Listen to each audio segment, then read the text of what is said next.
প্রিয় দর্শক বন্ধুরা, এই মুহূর্তের জন্য আপার প্রাইমারি থেকে নিয়োগ প্রক্রিয়া ঘিরে কার্যত আবারও একটি বিরাট বড় বার্তা চলে এলো মাসের শেষে।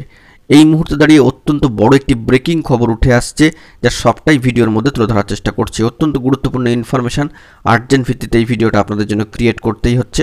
ভিডিওটিকে সম্পূর্ণ শেষ পর্যন্ত দেখে নেবেন, চ্যানেলটিকে সাবস্ক্রাইব করে সঙ্গে থাকবেন। চলুন কথাবার্তা না বাড়িয়ে আমরা মেন টপিকে ফোকাস করে সম্পূর্ণ বিষয়টিকে জেনে নিই। বন্ধুরা, প্রেজেন্ট সিচুয়েশনে দাঁড়িয়ে বর্তমানে নিয়োগ প্রক্রিয়া ঘিরে ফের আরও একবার বিরাট বড় একটি বার্তা উঠে এলো। বন্ধুরা, যে বিষয়টি জানা যাচ্ছে যে আপার প্রাইমারি বা উচ্চ প্রাথমিকের ক্ষেত্রে পর্যাপ্ত শিক্ষক নেই, তাই পরিস্থিতি সামাল দেওয়ার জন্য বা পরিস্থিতি সামলাতে সেখানে পড়াতে যেতে হচ্ছে প্রাথমিক স্কুলের শিক্ষকদের।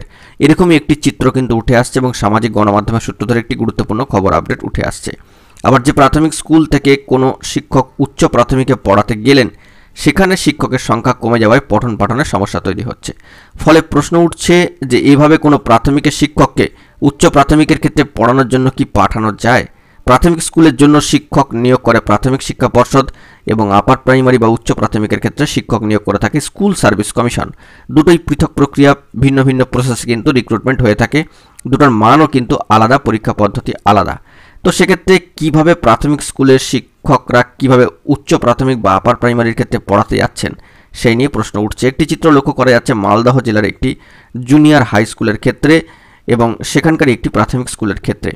তো এই বিষয় নিয়ে দীর্ঘ 10 বছর ধরে কিন্তু আপার প্রাইমারি স্কুলে নিয়োগ হয়নি। বর্তমানে ম্যাট কেস হিয়ারিং পর্ব সমাপ্ত হয়েছে 18 তারিখে এবং আশা করা হচ্ছে যে আগস্ট মাসের তৃতীয় সপ্তাহ নাগাদ কিন্তু জাজমেন্টের বিষয় সম্ভাব্য দিনক্ষণ ঠিক হয়ে যেতে পারে। যদিও অফিসিয়ালি কোনো তথ্য নেই, মহামান্য কলকাতা হাইকোর্ট তদুপরি স্কুল সার্ভিস কমিশনের তরফ থেকে জাজমেন্ট রিজার্ভ রয়েছে ক্যাব পর্যায়ে। অবশ্যই কিন্তু এই বিষয়ে খবর আপডেট উঠে আসতে পারে অগস্ট মাসের তৃতীয় সপ্তাহ নাগাদ। সেই দিক থেকে সম্ভাব্য একটা ডেডলাইনও উঠে এসেছে। তো সর্বসাকুল্যে বলা যেতে পারে যে বাস্তব চিত্র 10 বছর ধরে আপার প্রাইমারির ক্ষেত্রে নিয়োগ হয়নি। নিয়োগের দাবিতে আন্দোলন চালাচ্ছেন চাকরি প্রার্থীরা। এ বিষয়ে পশ্চিমবঙ্গ আপার প্রাইমারি চাকরি প্রার্থী মঞ্চের সম্মানীয় সভাপতি সুশান্ত ঘোষ মহাশয় বলছেন, আমাদের প্রথম কাউন্সেলিং হয়ে গিয়েছে, মহামান্য আদালতের শুনানি পর্ব শেষ। নতুন শিক্ষাবর্ষে উচ্চ প্রাথমিক স্কুলগুলিতে বহু পড়ুয়া ভর্তি হয়েছে, তাদের পড়ানোর জন্য পর্যাপ্ত সংখ্যক শিক্ষক নেই। বিভিন্ন প্রাথমিক স্কুল থেকে শিক্ষকদের গিয়ে তাদের পড়াতে হচ্ছে। এই বিষয়ে স্কুল সার্ভিস কমিশনের সম্মানীয় চেয়ারম্যান সাহেব সম্মানীয় সিদ্ধার্থ মজুমদার মহাশয় বলছেন, উচ্চ প্রাথমিকের শুনানির যে মামলার যে শুনানি তা শেষ হয়েছে, এবার পুরোটাই দাঁড়িয়ে আছে মহামান্য আদালতের রায়ের উপরে। কোট আনকোট এমনই বার্তা কিন্তু উঠে আসছে। কিন্তু এভাবে কি প্রাথমিকের শিক্ষকেরা উচ্চ প্রাথমিকে পড়াতে যেতে পারেন, এই নিয়ে কিন্তু একটা প্রশ্ন উঠছেই।